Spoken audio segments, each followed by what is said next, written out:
Hello everybody, it's Shari with PalletToPalette, and today I'm going to show you how I put together my spinners for my wind spinners.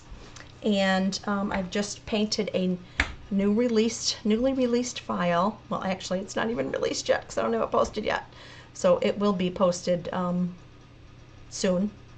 If you're seeing this video, then probably it's posted. So as of the recording, it's not yet, but it will be. And so when you purchase one of my files, you're going to get the hardware list, and the hardware list just consists of three items.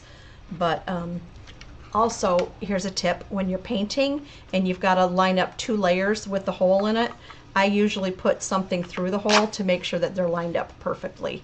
Otherwise, if you're off a little bit, that's going to cause you some headaches. So anyway, that's actually the first part of preparing this, but isn't he so cute? My little goat. So you want to paint all of the pieces, which is what I did first before I glued them all together and glued them down. And then I'm putting the bolt through the hole, and it's sized to fit in there pretty tight. And then I'm going to put his, oops, sorry. That's not the next step. The next step is putting the sleeve inside of the spinner. So I'm going to grab my hammer. Sorry, I forgot to do that. So I'm putting that through, and as you can see, it lined right up, and it went through exactly where I needed it to.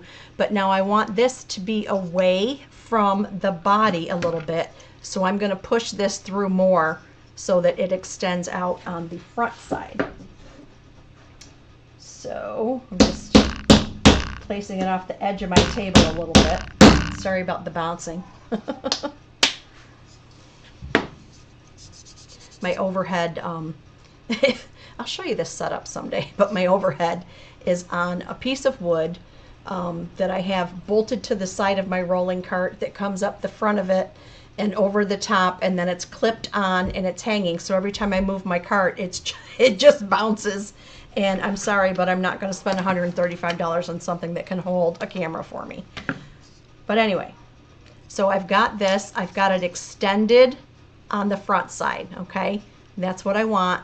This is the part that's going to be showing. I've painted everything else so as to seal the wood. And I'm just going to put that on there. And it should have enough extension of the bolt left over, there you go, that you can put the locking nut on.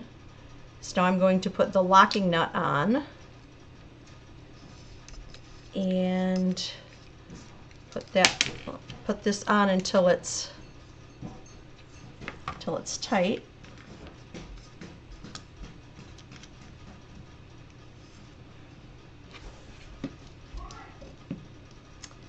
And I might, oh, that's good. So we've got, let me go back to the front view.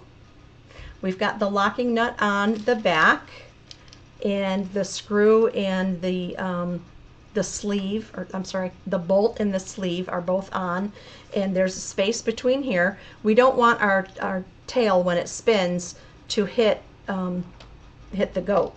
So that's why we put the sleeve, we extend the sleeve in between here. Okay, so now when the wind hits this little guy, his little tail's just gonna go crazy.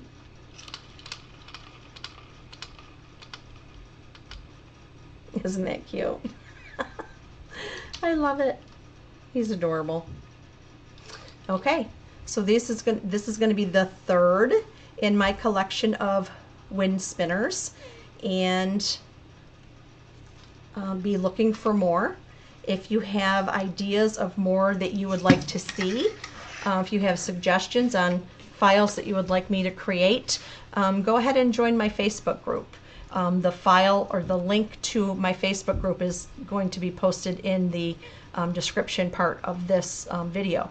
So you can follow me on my Facebook group, and you can also follow me on YouTube, and my files are all listed on Etsy, so you can follow me there too.